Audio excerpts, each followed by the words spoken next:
KP astrology. गुरुजी नमस्कार। नमस्कार।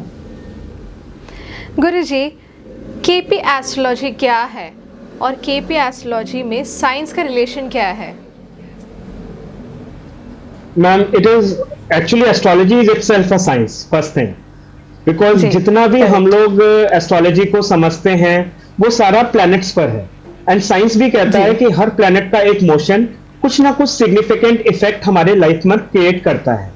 Universe में पेड़ करेक्ट। पौधे हैं, चाहे हमारा जीवन है, वो सूर्य चंद्रमा की पूरी रोशनी से प्रभावित है। जीवन की उत्पत्ति ही या सूर्य चंद्रमा के थ्रू चल रही है। एंड इन्हीं की रोशनी, सूर्य इज द मेन प्लैनेट, जो एक स्टार भी है, प्लैनेट भी है। सब कुछ हमारा हाइपोथेटिकल चलता है। हम एस्ट्रोलॉजी में ये मानते हैं कि पृथ्वी जो है एक सेंटर है और सारे प्लैनेट इसके चक्कर काट रहे हैं, बट एक्चुअली रियलिटी क्या है, we know it very well कि पृथ्वी भी सूर्य के चक्कर लगा रही है।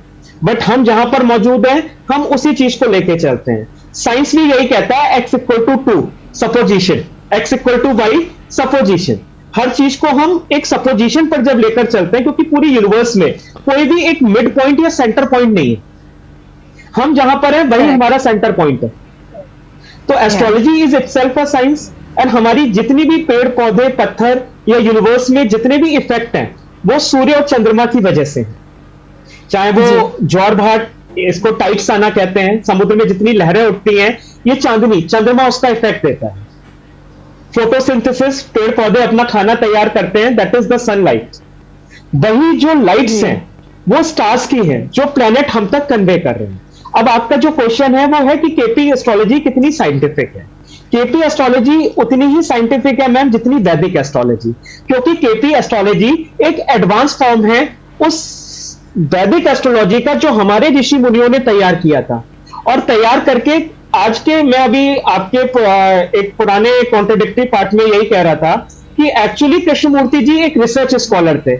जो हम ऋषि मुनि का दर्जा पुराने ऋषियों को देते हैं, पराशर ऋषि, जिसे बीपीएचएस कहा जाता है वैदिक एस्ट्रोलॉजी में, उसी का रिसर्च करके उन्होंने एक एडवांस फॉर्म निकाल दिया। उस एडवांस जी, फॉर्म में उन्होंने नक्षत्रों का इफेक्ट ज्यादा देखा। प्लैनेट्स उतना इंपैक्ट करते हैं, पर वो अपने से ज्यादा अपने नक्षत्रों का रिजल्ट देते हैं। फॉर एग्जाम्पल, आप एक बिस्लरी की बोतल खरीदिए, बोतल कितनी भी सुंदर हो, जब तक पानी अंदर अच्छा नहीं होगा, आपको वो पानी का एक्चुअली एक जो क्वालिटी होता है वो बिस्लरी में नहीं मिलेगा। तो it is all water. Planets अपने से ज्यादा उस नक्षत्र का रिजल्ट देते हैं, वो जिस नक्षत्र में बैठते हैं। यही कृष्णमूर्ति जी की खोज थी। उनका कहना यह था कि प्लेनेट से ज्यादा स्ट्रांग उसका नक्षत्र है। अब वही डिसाइड करता है कि एक्चुअली वो प्लेनेट रिजल्ट क्या दे रहा है। इसी में मैं एक एग्जांपल ऐड करूंगा। हम वैदिक में मानते हैं कि जितनी भी वेल्थ क्रिएशन होती है वो योगा से बनती है। जैसे चंद्रमा और बृहस्पति गज केसरी योगा, चंद्रमा और मंगल जी, धन लक्ष्मी योगा। बट मैंने जी, ऐसे बहुत से लोग देखे जो, मेरे पास बहुत चार्ट आए जिसमें चंद्रमा भी नीच का, बृहस्पति भी डेबिलिटेटेड, और वो व्यक्ति करोड़पति है। He is making lots of money. Reason, actually ये योगाज अकेले डिसाइड नहीं कर सकते, क्योंकि वो बहुत लंबे टाइम तक एक पर्टिकुलर कंजंक्शन में रहते हैं। उस टाइम पीरियड पे बहुत से ऐसे लोग पैदा होते हैं जिनमें ये कंजंक्शंस होते हैं। पर जब हम स्टालर जी, में गए, नक्षत्रों में गए, तब हमें जाकर पता चला कि वो एक्चुअली अपने नक्षत्रों का रिजल्ट दे रहे हैं। And that KP astrology proof it.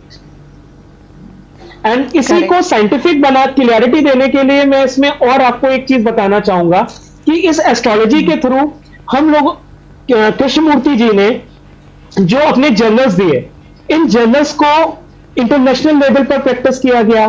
कई ऐसे स्कूल्स और एकेडमीज इसको पढ़ा रहे हैं, क्योंकि इसमें बेसिकली जितना रिसर्च वर्क था विद लॉजिक था, क्लियरिटी था, और उनको एग्जाम्पल्स के साथ प्रूफ किया गया। जी गुरुजी, अभी देखो, कृष्णमूर्ति पद्धति जो है वो इंसान की लाइफ में बहुत सारी वैल्यूज़ देते हैं। तो उस वैल्यूज़ को इंसान कैसे अडेप्ट कर सकते हैं?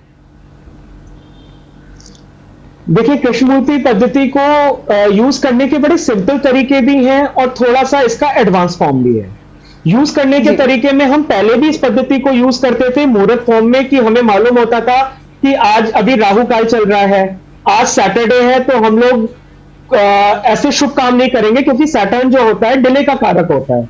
तो हम ये मानते हैं कि शनिवार को किए हुए काम सक्सेस थोड़ा कम देते हैं, मतलब it's not that, but in general हम मुहूर्त में ये कंसिडर करते हैं कि शुभ काम के लिए Wednesday, Friday is a good day.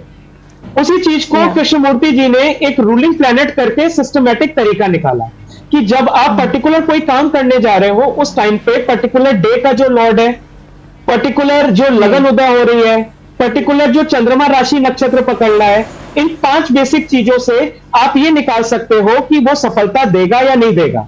For example, अभी मुझसे कोई पूछता है कि उसने अभी एनडीए का या सीडीएस का एग्जाम दिया है, वो निकलेगा नहीं निकलेगा, मैं अगर अभी रूलिंग प्लैनेट देखूं और मंगल 2 बार या 1 बार आ जाता है, वो निकाल सकता है। इस साल आंसर पॉजिटिव है। क्यों? क्योंकि हम ये मानकर चलते हैं कि हर पर्टिकुलर 2 से 2.5 घंटे को एक पर्टिकुलर प्लैनेट्स की चेन रूल करती है, जो आंसर करती है कि ये घटना घटेगी या नहीं घटेगी। जी। जैसे स्कूल में क्लासेस चलती हैं आपकी, तो वो जो टीचर जिस सब्जेक्ट को पढ़ा रही है वही उस क्लास को रूल करेगी। भले ही फिजिक्स, केमिस्ट्री, मैथ्स या साइंस की कितने भी टीचर हो, पर वो उस क्लास को आके इंटरफेयर नहीं कर सकते उस टाइम। जी। तो ये कृष्णमूर्ति जी का एक सबसे बेस्ट पार्ट है रूलिंग प्लैनेट। हम रूलिंग प्लैनेट को नॉर्मल तरीके से कोई भी व्यक्ति यूज कर सकता है। उसे बस उस पर्टिकुलर टाइम पीरियड पे ये चेक करना है कि लग्न का मालिक, चंद्रमा जिस राशि और नक्षत्र में और दिन का स्वामी अच्छी स्थिति में है, और वो जिस चीज से रिलेटेड काम करने जा रहा है वो उस चीज के सपोर्टिंग प्लैनेट है, नेचुरल सिग्निफिकेटर। इसको और फर्दर इलाबोरेट यूज कर सकते हैं हम प्रश्न कुंडली के माध्यम से, कृष्ण मुहूर्त आपके लगन चार्ट के हिसाब से, तो वो हम पर्टिकुलर टाइम ड्यूरेशंस भी निकाल सकते हैं।